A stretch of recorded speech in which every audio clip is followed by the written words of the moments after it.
नमस्कार, आप देख रहे हैं हमरा बिहार। मैं हूं नासिर खान। अभी हम मौजूद हैं मोतिहारी के चरखा पार्क, जहां पर हम जानने आए हैं कि LIC जो भारतीय जीवन बीमा निगम है उसकी क्या हालात है।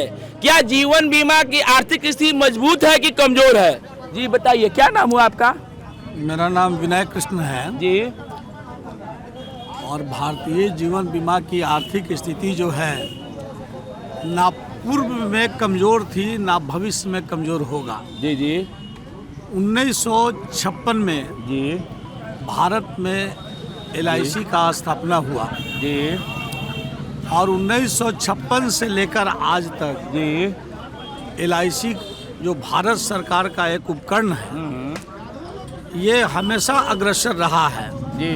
रही बात फोन करते इस हैं, चंपारण मोतिहारी की बात, तो मोतिहारी शाखा एक ऐसा ब्रांच, ऐसा शाखा है, कई बार ये भारत के मानचित्र पे अपना नाम स्थापित किया है। क्या है? और भारतीय जीवन बीमा निगम जो है ये ग्रामीण सुदृढ़ इलाकों में जो कमज़ोर वर्ग के लोग हैं, जो रोज़ाना मजदूरा करते हैं, उनके लिए भी इसमें प्लान है। रोड पे क्या मतलब, जो आदमी रोड पे मजदूरा करता है वो भी अगर चाहेगा कि अपने जीवन पे हम कोई बीमा ले अपने परिवार के सुरक्षा के लिए, तो कम प्रीमियम में उसके लिए भी बीमा है। उसके लिए भी बीमा है। LIC रेलवे को भी जो है ना बहुत बड़ा अनुदान दिया था। भारत का उपकरण है, भारत के विकास में अगर वो सहयोग कर रहा है तो क्या दिक्कत है? मतलब ऐसा थोड़ी है कि बर्बाद हो जाएगा। अभी मजबूत है, बिल्कुल मजबूत। बिल्कुल इस बात का खंडन करते हैं कि LIC अपने मन मुताबिक किसी को ऋण देती है।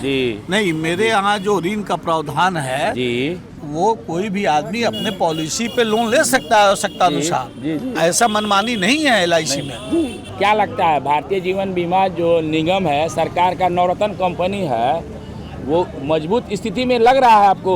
देखिए, पहले जो था LIC पर मतलब सभी वर्ग के लोगों का विश्वास था जी, लेकिन मौजूदा जो केंद्र सरकार की अभी नीति है उसमें कहीं ना कहीं अब सवाल पैदा हो रहा है जी, और लोगों के अंदर भय है। हाँ, पैसा मिलेगा या डूबेगा जी, अब रिस्क जोन में है जी।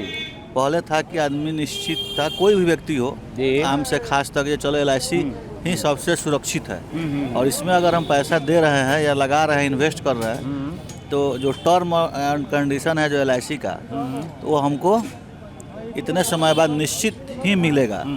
या अगर हम नहीं रहे तो मेरे बच्चों को मिलेगा, मेरे वाइफ को मिलेगा, मेरे बच्चे का पढ़ाई बाधित नहीं होगा। लेकिन केंद्र सरकार की जो नीतियाँ अभी चल रही हैं वह एक अंग्रेजी हुकूमत की तरह चल रही है। जैसे क्या आप कहना चाह रहे हैं कि सरकार केंद्र की जो है तानाशाही हो गई है? तानाशाही तो आसान शब्द है, यह कहिए कि लोकतंत्र का बदला स्वरूप राजतंत्र चल रहा है। राजतंत्र हो गया है। हाँ। अच्छा, इसमें कहीं लोकतंत्र नहीं है, इसीलिए 1 नेशन 1 इलेक्शन लाया जा रहा है। 1 नेशन 1 इलेक्शन इसीलिए लाया जा रहा है। जो है आम से खास तक जो भी लोग हैं वह सरकार के विरुद्ध नहीं बोल सकती है जी।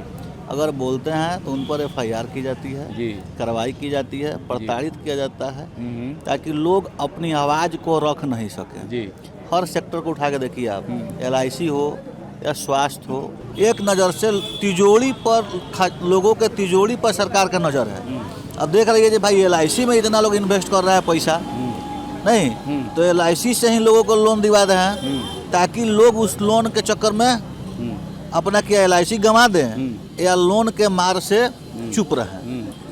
मतलब ये कहिए कि लोगों को कैसे भी दबा देना, लोड डाल देना आर्थिक रूप से ताकि वह दबा रहे, किसी भी तरह उसको उलझाकर ऋण के चक्कर में फंसाइए ताकि वो बोल नहीं पाए, मुखर होकर। आज के डेट में 99% लोग ऋणी हैं और जो 1% है जो बोल रहे हैं जो ऋणी नहीं है, तो उन पर तरह तरह के मामले करके उनको उलझाया जा रहा है। जो भी सवर्ण लोग हैं, चाहे मुस्लिम समुदाय के हों या हमारे हिंदू समुदाय के हों, चाहे ठाकुर हो, भुयार हो, ब्राह्मण हो, लाला है, जो भी है, वो वोट बंगाल में भी नहीं करे बीजेपी को, असम में भी नहीं करे। ममता दीदी की सरकार आएगी कि जाएगी? ममता की सरकार आएगी, वहाँ भी आएगी और बीजेपी वहाँ भी हारेगी, असम भी हारेगी, तो अभी ममता दीदी का है, फिर रिपीट करेगी, अच्छा फिर रिपीट करेगी, और असम भी हारेंगे और या यूपी भी हारेंगे।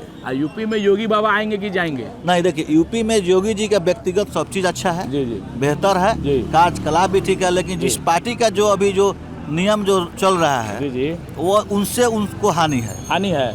2029 लोकसभा चुनाव में बीजेपी का बनारस प्रयागराज में विसर्जन कीजिए और इस तानाशाही सरकार से निजात पाइए।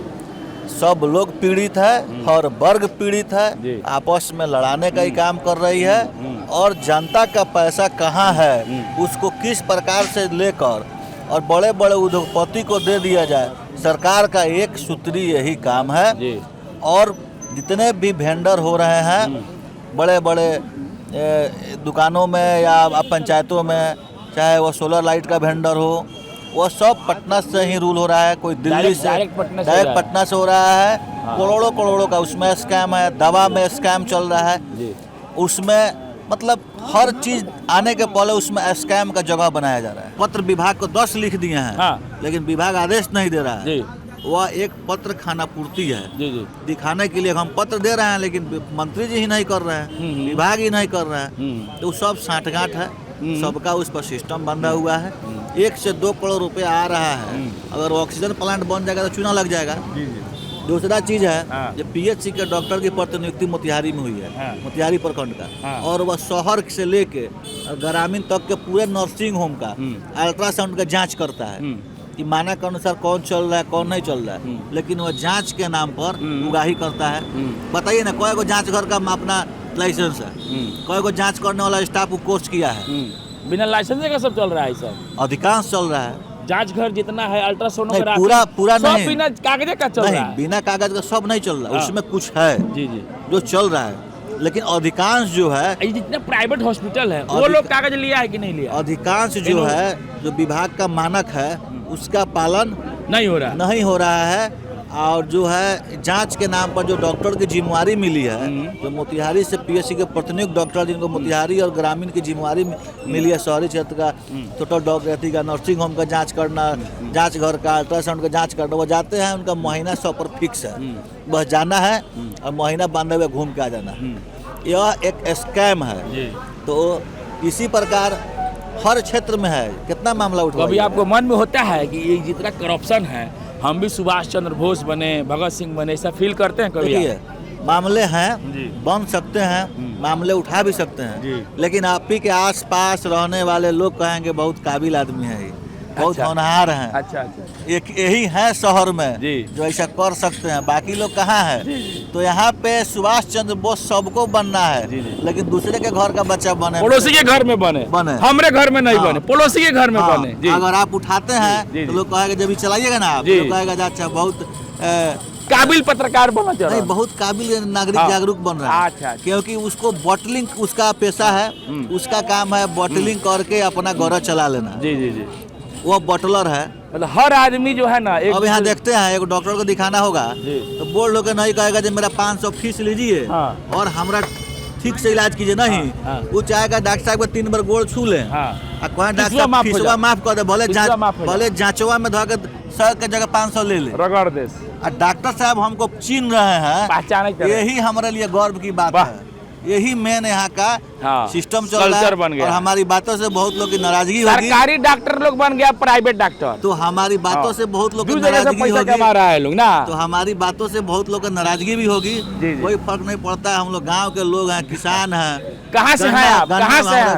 इतनी अच्छी बात आप बोल रहे हैं, किस गाँव से हैं? पटवा है, पट्टी जसौली है, जसौली पट्टी, जहाँ महात्मा गांधी जी गए थे। जी, गांधी जी भी वही गए थे, महात्मा गांधी जी वही न गए थे। हमारे गाँव में गांधी जी की प्रतिमा है, गांधी जी की प्रतिमा है जी वहाँ पे। इसलिए पंचायत अच्छी भावनाएं कहाँ से आ रही हैं? प्रतिमा वहाँ लगी है, अगर कहीं लगी है कोटवा प्रखंड में तो इकलौता मेरे ही गांव में, मेरे ही घर के बगल में मेरे स्कूल है। गर्व होता है ना कि महात्मा गांधी जी वहाँ गए थे, गर्व है, गर्व होता है, गर्व है जी, गर्व है। लेकिन गांधी के जो सिद्धांत है उस पर कोई नहीं चल रहा है, सब लोग अपना अपना सिद्धांत अपनाए हुए, माल फराई वाला सिद्धांत पे सारा लोग चल रहा है। माल फराई जहाँ जहाँ जिसका जो जीवन यापन का व्यवस्था हो रहा है, माल फराई सब लोग कर रहा है, फॉर्म में माल फराई सब लोग कर रहा है। यही सब बातें हैं, बहुत सारी बातें हैं। फिर अगली चलिए बार बहुत बहुत धन्यवाद।